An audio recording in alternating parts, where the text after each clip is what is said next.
Hello friend, আমি মুনমুন হোসেন আর আপনারা দেখছেন আপনাদের প্রিয় চ্যানেল গ্রাফটিং গার্ডেন। দেশ এবং দেশের বাইরে যে যেখান থেকে আজকের এই ভিডিওটি দেখছেন সবাইকে অনেক অনেক শুভেচ্ছা এবং অভিনন্দন। আজকের ভিডিওতে আমি আপনাদের সাথে শেয়ার করতে যাচ্ছি কিভাবে আপনারা মাত্র একটি সায়ন দিয়ে একাধিক আম গাছে কলম করবেন।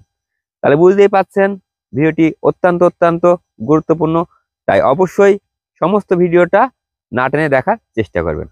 তাহলে চলুন শুরু করি আজকের মূল ভিডিও। তো ফ্রেন্ড, আমরা সাধারণত আম গাছে কলম করার ক্ষেত্রে এই ধরনের একটা সায়ন আমরা সংগ্রহ করি, আর এই একটা সায়ন দিয়ে আমরা সাধারণত একটা গাছে কলম করি। তা আসলে আজকের ভিডিওতে আমি আপনার সাথে শেয়ার করতে যাচ্ছি যে এই ধরনের একটা সায়ন দিয়ে আমরা কিন্তু একাধিক গাছে কলম করতে পারবো। আর সেটা করতে হলে আমাদের যে বিষয়ে গুরুত্ব দিতে হবে সেটা হচ্ছে এই যে আপনারা দেখতে পাচ্ছেন এইখানে যে পাতার এই যে প্রতিটা পর্ব, এখানে কিন্তু কুশি দেওয়ার একটা প্রবণতা আছে, প্রতিটা পাতার প্রতিটা পর্বেই আছে। একটু ভালো করে লক্ষ্য করলে আপনারা দেখতে পারবেন। এই যে এই ডালটাতে আপনারা দেখতে পাচ্ছেন এখানে কিন্তু অলরেডি এই যে পাতার পর্ব থেকে কিন্তু কুশি বের হচ্ছে। এরকম প্রতিটা পাতার গোড়া থেকে কিন্তু কুশি বের হবে। তাহলে সেক্ষেত্রে আমাদেরকে সায়নটিকে আমাদের সঠিক নিয়মে কেটে আমাদের গাছে আমাদের সেট করতে হবে। আর সঠিক নিয়মে কেটে যদি আমরা সঠিকভাবে আমাদের এই সায়ন আমাদের গাছে লাগাতে পারি তাহলে আমাদের কলমটি শতভাগ সফল হবে।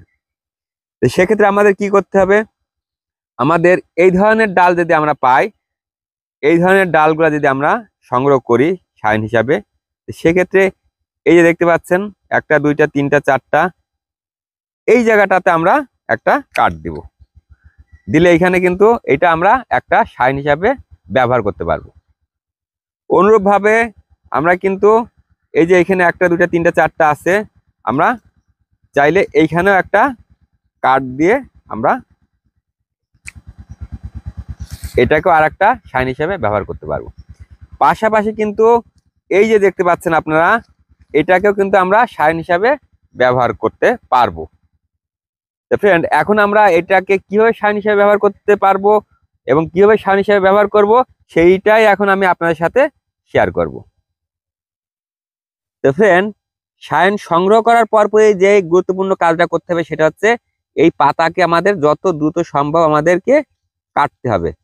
তা নাহলে পাতার অতিরিক্ত জল গ্রহণের ফলে আমাদের এই সায়নটি কিন্তু দুর্বল হয়ে পড়বে, অনেক সময় এতে ট্রেস এসে যাবে এবং কলমটি সফল হবে না।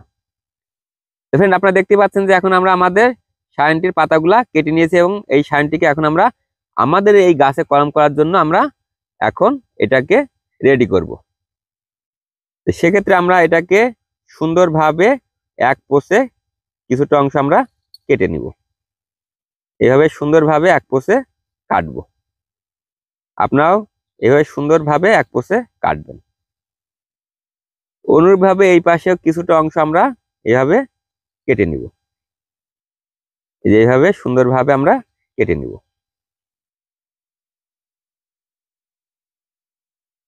এই যে দেখতে পাচ্ছেন যে আমাদের সাইনটি কিন্তু কাটার কাজ শেষ। এখন আমরা এটাকে আমাদের কলম করার জন্য আমাদের এই যে যে চারা গাছটিতে আমরা কলমটি করব সেটার মাথাটা এখন আমরা কেটে নিব। এই যে দেখতে পাচ্ছেন যে এই জায়গাটা আমরা আমাদের কলমটি করব।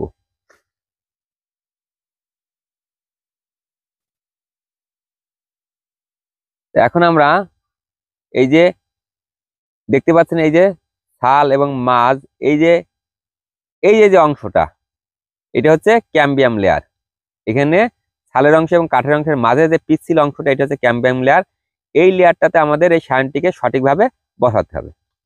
তাহলে এখন আমরা আমাদের কলমটি করার জন্য আমরা ক্যাম্বিয়াম লেয়ার বরাবর আমাদের রুট স্টকের মাথাটি আমরা কেটে নিব।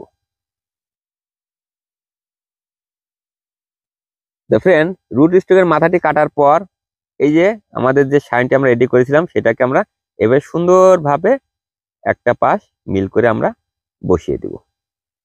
আপনারা দেখতে পাচ্ছেন খুব সুন্দরভাবে আমরা কিন্তু বসিয়ে দিয়েছি। ফ্রেন্ড, এখন আমরা আমাদের এই কলমটি সুন্দরভাবে আমরা একটা গ্রাফটিং টেপ জড়িয়ে বেঁধে দেব।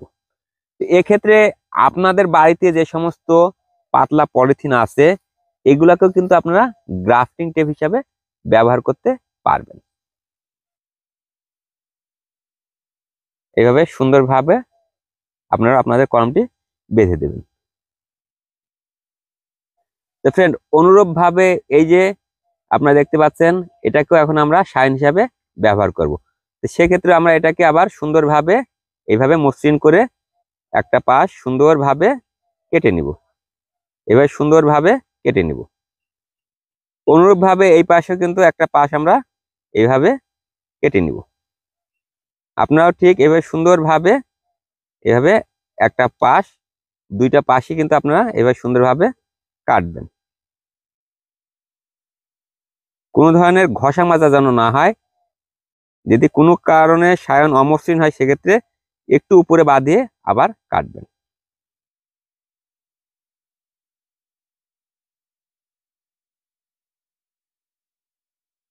এভাবে সুন্দরভাবে সায়নটিকে রেডি করে নেবেন। আপনারা দেখতে পাচ্ছেন যে আমাদের সায়নটি কিন্তু আমরা রেডি করে নিয়েছি। এখন আমরা এই যে দেখতে পাচ্ছেন আর একটা গাছ, আমরা এই গাছের মাথাটিও আমরা এখন কলমটি করার জন্য কেটে দিব। এরও এই যে ক্যাম্বিয়াম লেয়ার বরাবর কিন্তু আমরা এখন এরও চিরব। আপনারাও এইভাবে সুন্দরভাবে কিন্তু কাজটি করবেন। এবার আমরা আবার আমাদের সেই সাইনটি এই যে একটা পাশ মিল করে আমরা কিন্তু সুন্দরভাবে লাগাবো।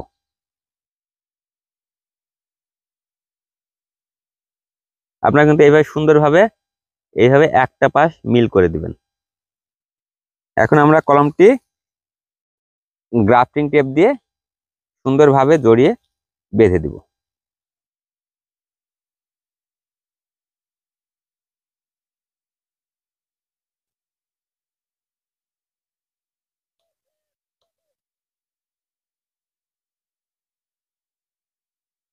এভাবে আপনারা সুন্দরভাবে জড়িয়ে বেঁধে দিবেন।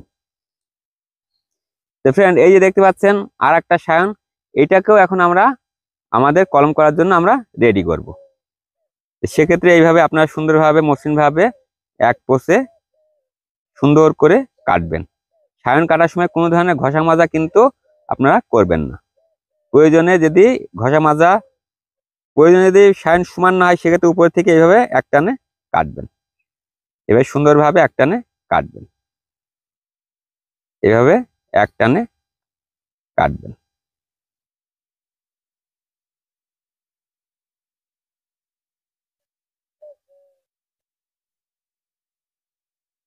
এই দেখছেন যে আমাদের সায়নটি কাটার কাজ শেষ। এখন আমরা এটাকে আরেকটি আম গাছে আমরা কলম করার জন্য লাগাবো। এই যে গাছটা দেখতে পাচ্ছেন আমরা এই গাছটিতে আমাদের সায়নটি লাগাবো, তাই আমরা এর মাথাটি আবার কেটে দিলাম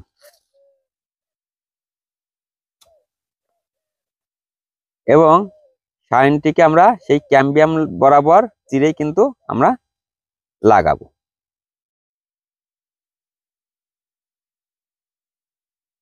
এবার সায়নটিকে এইভাবে সুন্দরভাবে একটা পাশ মিল করে আপনারা কিন্তু অবশ্যই সায়নটি যদি ব্যাসের সমস্যা হয় সেক্ষেত্রে এইভাবে একটা পাশ মিল করে লাগাবেন, তাহলে আপনাদের কলমটি কিন্তু শতভাগ সফল হবে।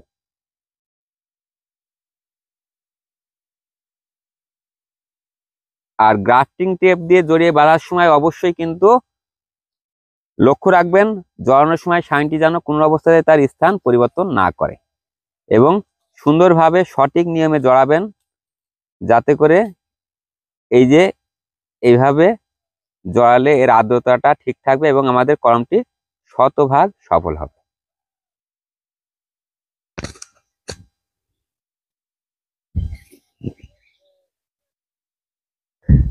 তো ফ্রেন্ড, আপনারা দেখতে পাচ্ছেন যে আমরা একটা সায়নকে ব্যবহার করে কিভাবে তিনটা গাছে কলম করলাম।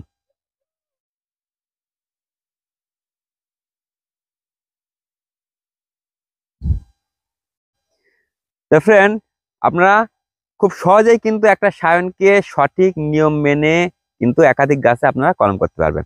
আর এই কলমগুলা যদি আপনারা সঠিকভাবে আপনাদের গাছে করতে পারেন সেক্ষেত্রে কিন্তু শতভাগ সফল হবেন।